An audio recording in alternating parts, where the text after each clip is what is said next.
Welcome to future TNPSC channel. 9/2/2024க்கான current affairs பார்க்கலாம்.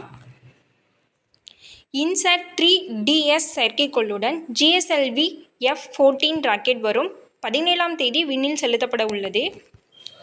வானிலை மாறுபாடுகளை கண்காணித்து பேரிடர் காலங்களில் உதவுவதற்காக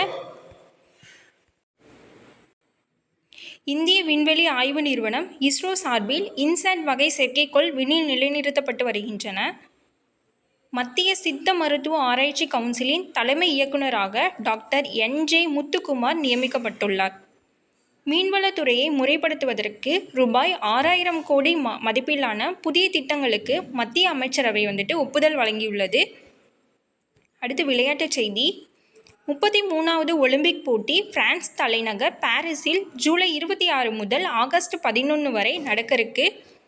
இதில் வழங்கப்படும் பதக்கத்தில் ஈஃபில் கோபுரத்தோடைய இரும்பு சேர்க்கப்பட்டுள்ளது.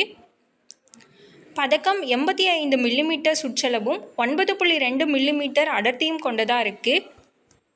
தங்கப்பதக்கம் 529 கிராம் எடை கொண்டது. இது முற்றிலும் தங்கத்தால் செய்யப்பட்டதல்ல. வெள்ளியால் உருவாக்கப்பட்ட இந்த பதக்கத்தில் 6 கிராம் தங்க முலாம் பூசப்பட்டிருக்கும்.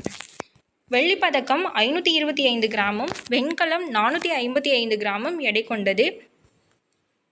பாரா ஒலிம்பிக் பதக்கத்தில் ஒரு பக்கத்தில் ஈஃபில் கோபுரத்தின் தோற்றம் பொறிக்கப்பட்டுள்ளது.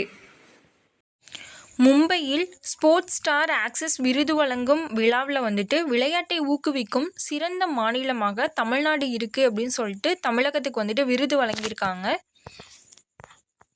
அடுத்து பார்த்தீங்கன்னா, ஹைட்ரஜன் ரயிலை இந்திய ரயில்வேயின் தயாரிப்பு பிரிவான சென்னை ICF தயாரித்துள்ளதாக மத்திய ரயில்வே அமைச்சர் அஸ்வினி வைஷ்ணவ் தெரிவிச்சிருக்காங்க. 2024ஆம் ஆண்டுக்கான ஒருங்கிணைந்த ஈரநில பறவைகள் கணக்கெடுப்பின்படி தமிழகத்தில் 6,80,028 ஈரநில பறவைகள் இருக்குது அப்படின்னு சொல்லிட்டு தமிழக அரசு தெரிவிச்சிருக்கு. கோவையில் வெரைட்டி ஹால் சாலையில் 2014ஆம் ஆண்டு கட்டப்பட்ட டிலைட் திரையரங்கம் தென்னிந்தியாவின் முதல் திரையரங்கம் அப்படின்னு சொல்லியிருக்காங்க. Thank you friends.